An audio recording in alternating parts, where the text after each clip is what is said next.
So a few months ago, Jeff from Homestead Studios reached out and we came up with the idea to do a live stream together where we both design an IKEA kitchen and then reveal it to each other. There's a link in the description below, or I'll put a card up top. Here's a look at my screen. This is the layout, the basic layout that Jeff sent me. This is the layout we're going to use to both design our kitchens. We have the option of putting appliances anywhere we want. We have the option of doing anything basically that we want as long as we're using IKEA cabinets and sticking with those sizes that IKEA offers. In a client situation in a home, we may not have the opportunity to move appliances around, but in this scenario, the client says, hey, move things wherever you want, the sky's the limit, you can do anything you want. And so that's what we're going to do. This is what I think about when I'm first approaching a kitchen design. Number one, I want to know what are the outside walls. For this layout, I'm going to assume that the window wall with the patio door on the window are outside walls, and the wall to the left is an interior wall. There may be another room or rooms beyond that, and so I'm going to treat it like that. And the reason I'm thinking that way is because that is going to first dictate where I want to put my range and my ventilation. Because when I'm designing a kitchen, I always want to get the ventilation on an outside wall because it's the easiest way to get the air outside. This isn't always possible, of course, and so you have to do it other ways. But for this design, outside wall is where I want to put my range. You'll see I flip back and forth between what's called a plan view and an elevation view. So the elevation view gives you this 2D walled view of your cabinet, and the plan view gives you the top overhead grid like you would be looking at if you were designing on graph paper. And I also went ahead and kind of pre-designed a little layout just to have an idea of what I want to work with. Oftentimes when you're designing something for a client, draw it out by hand, sketch it out, or if it's for yourself, sketch it out by hand so that you have a rough idea.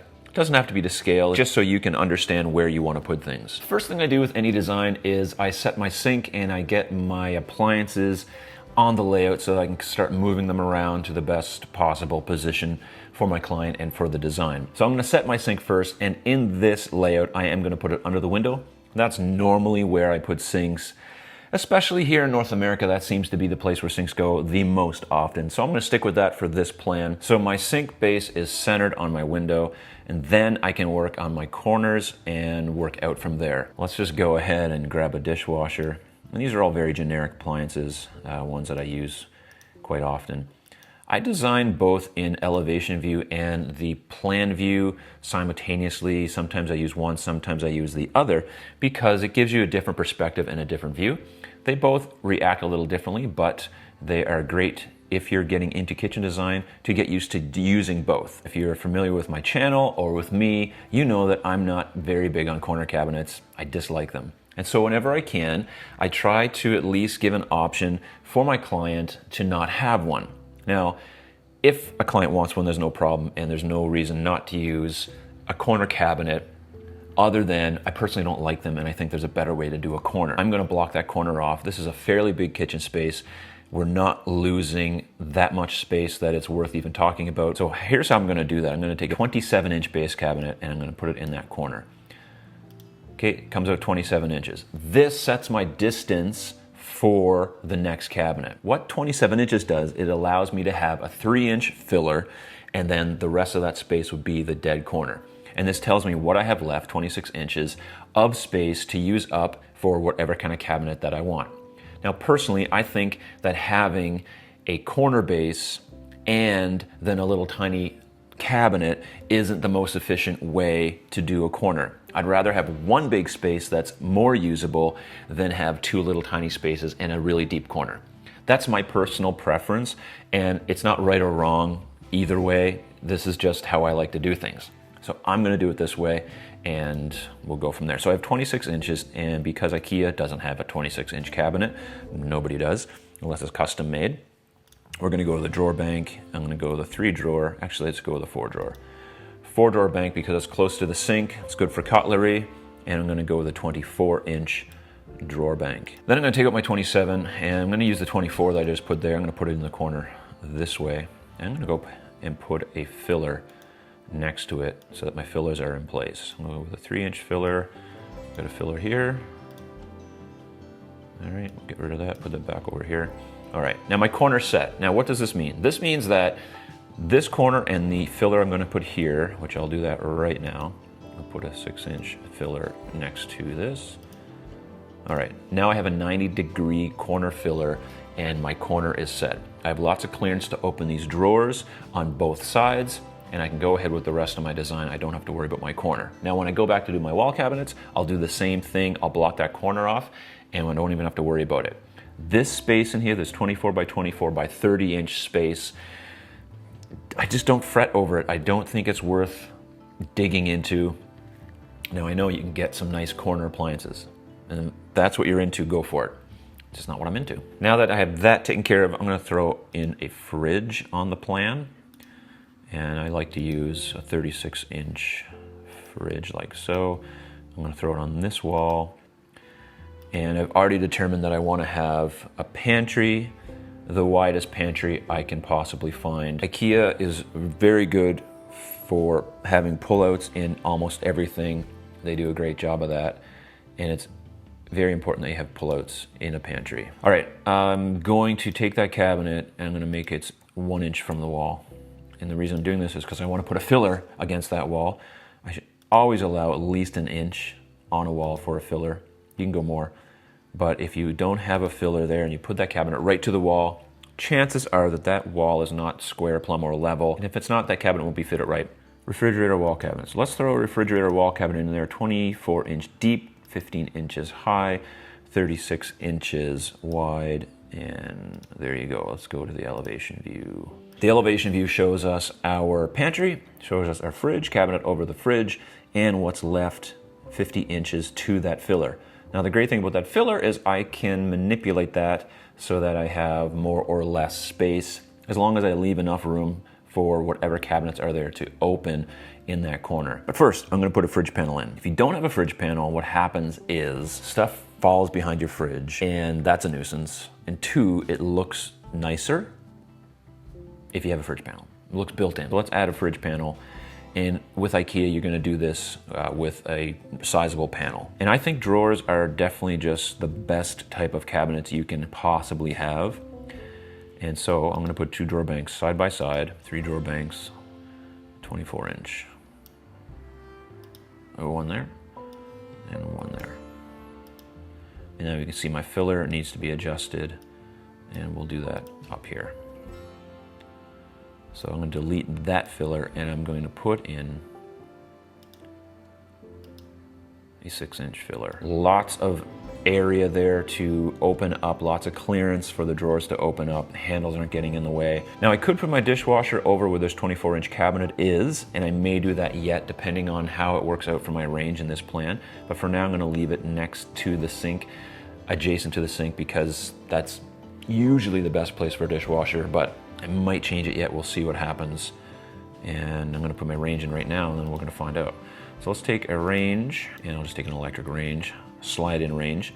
Most people these days are going with slide-in ranges, meaning that the controls are on the front and you don't have the high back on the range. That's sort of the normal now. Most people are getting those. Let's throw in a range hood, and I'm going to have to adjust this range hood to be normal. All right, so let's double click on that. Okay, so I'm not putting in a microwave range hood, because that would be the basically immortal sin of kitchen design. So we're not gonna do that. Let's see where we're at here. We got 44. Okay, so we can make that 42 on each side, which is gonna make that.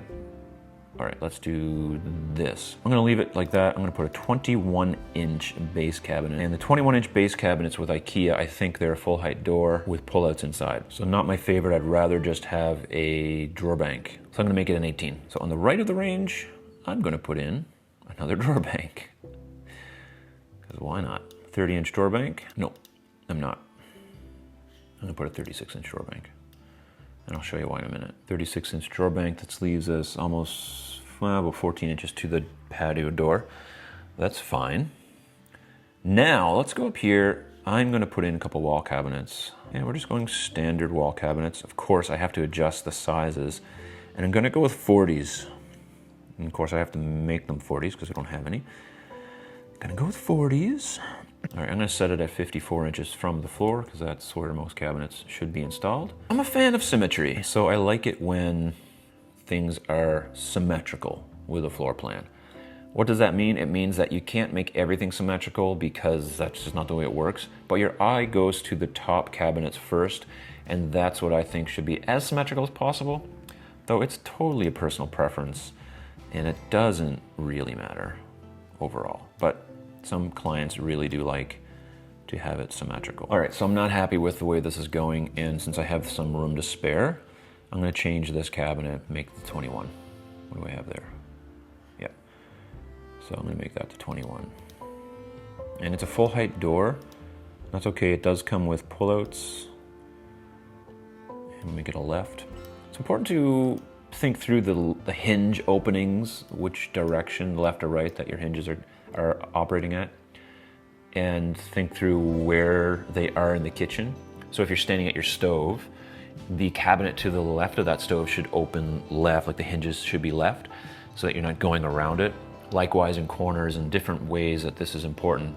So when you have single door cabinets, think about which way that thing is opening. With a two-door cabinet like this particular one right here, it is opening into the range. However, having two small cabinets is not as good of an option as having one with no gables in the center. So this is better for storage and better space-wise. All right, so we're gonna do that. And then we'll go here, let's center this over the range. Okay, so we're starting to look like a kitchen. Let's take care of the corner cabinet, which is going to be our next step. I'm gonna go just to plan view, take care of this corner. So I gotta deal with this corner cabinet. I'm gonna do the exact same thing. I'm gonna block the wall cabinet completely off. I'm not putting in a corner cabinet. I'm gonna put in two other cabinets on each side of where that corner would be. That way you're not reaching into the back of a tall corner cabinet. It's virtually impossible for any human being to reach up inside of there. So let's just forget it exists. Especially in this kitchen, it's so big, we don't need it. Let's forget about it. Okay, so here's how I'm gonna do that. Just gonna take a wall cabinet, and it doesn't matter what size, 15 is fine. I'm gonna make it 15 wide. I'm gonna stick it in here. 15 wide allows me to have a 3-inch filler again for clearance on cabinets, and this can be adjusted, and it tells me what I have between the window and the cabinet and the filler. So I have 32 inches.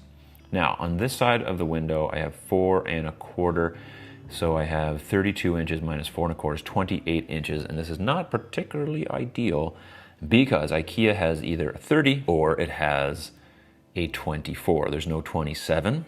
27 would have been better.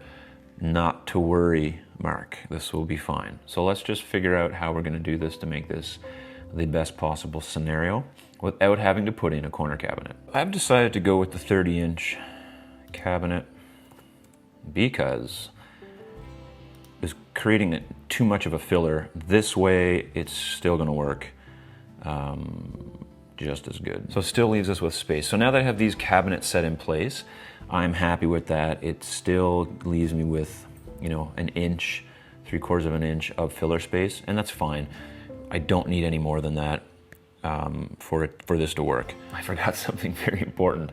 IKEA cabinets are 15 inches deep. That's totally messed me up. All right, no big deal. Not a big deal. Listen, if I have to succumb to a corner wall cabinet, I will. But I'm gonna do everything I can in my power not to. So I'm gonna get rid of my 30 now. That's gone. I'm gonna move this. It still beats the alternative, in my opinion, to having to reach into that corner way up top for no reason.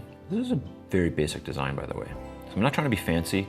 I'm not trying to go over the top. I'm just trying to build something that's functional, that I could present to a client and say, here's a kitchen that works, here's why it works, and here's why you should consider it.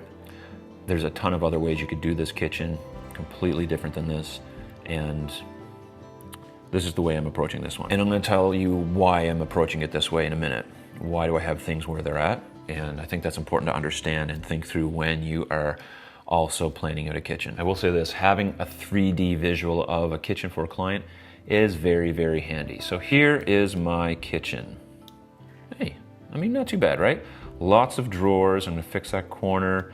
Lots of cabinet space. If you find this video valuable, give it a thumbs up. I do appreciate it. And hopefully you've watched the live stream where Jeff and I went through this already and talked about our different designs. So far, so good. We have a nice workable layout. Everything's accessible.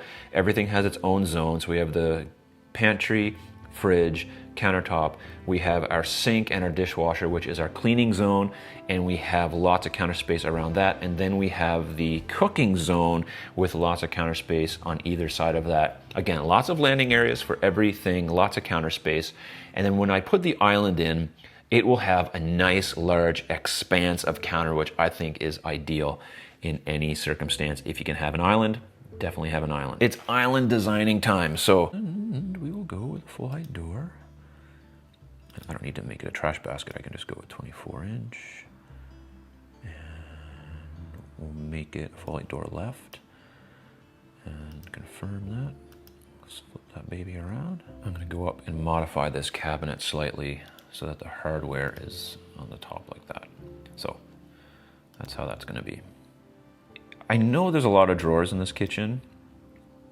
And personally, I just don't think you can ever say I have too many. They are the most usable cabinet for a base. And I'm gonna finish off with another matching cabinet on the end. If you've watched my porcelain video, you will have seen that you can get a large scale slab of porcelain, 127 inches by 63 inches, which would fit perfectly on an island this size. And I would recommend that you check that out and check that video out. Now we have a 10-foot island. That's really nice. Fairly simple, but just a lot of storage, a lot of countertop space. Here is a pro tip if you want this to look that much more professional. Your side panel for your island shouldn't be cut to the size of your gables. It should include the thickness of your doors. So what you want to do, if you have a 5/8 inch thick door on the front and back, you want to make this panel 1.25 inches wider than what it is. That way when it finishes to your doors, it looks really nice and finished. So that's just a personal thing, but I think it's definitely the way you should do it. Let me just zoom in, maybe I can show you this island detail. Notice how the island panel overhangs the door, and that's what really you want to see. I think that's the best way to do it. See that? Overhangs the door. Makes it look built in. Here's a look at my kitchen. Like I said, I'm gonna pretty it up a little bit. I'm probably gonna add some furniture over here just for fun. Why not? And also, I'm gonna play a little trick on Jeff, which he doesn't know about yet. And I'm gonna design another kitchen that is really, really super basic as a joke. If you wanna see that design, you're gonna have to go over to the live stream and check it out. This is where we would take this design and move it around, move things so that it's exactly how you like it.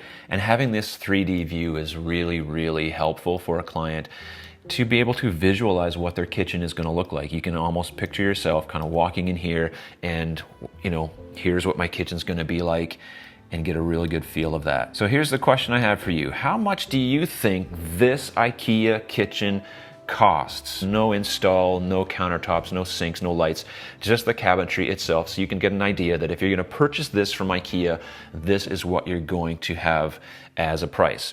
And just so that we understand, this is Kungsbacka anthracite for the black color and Voxtorp gray for the gray island. To see the finished product, to see how much this thing costs, and to see the little pretend joke kitchen that I pull off on Jeff, head over to the live stream, check it out, and you'll see all that over there. And until the next video, bye.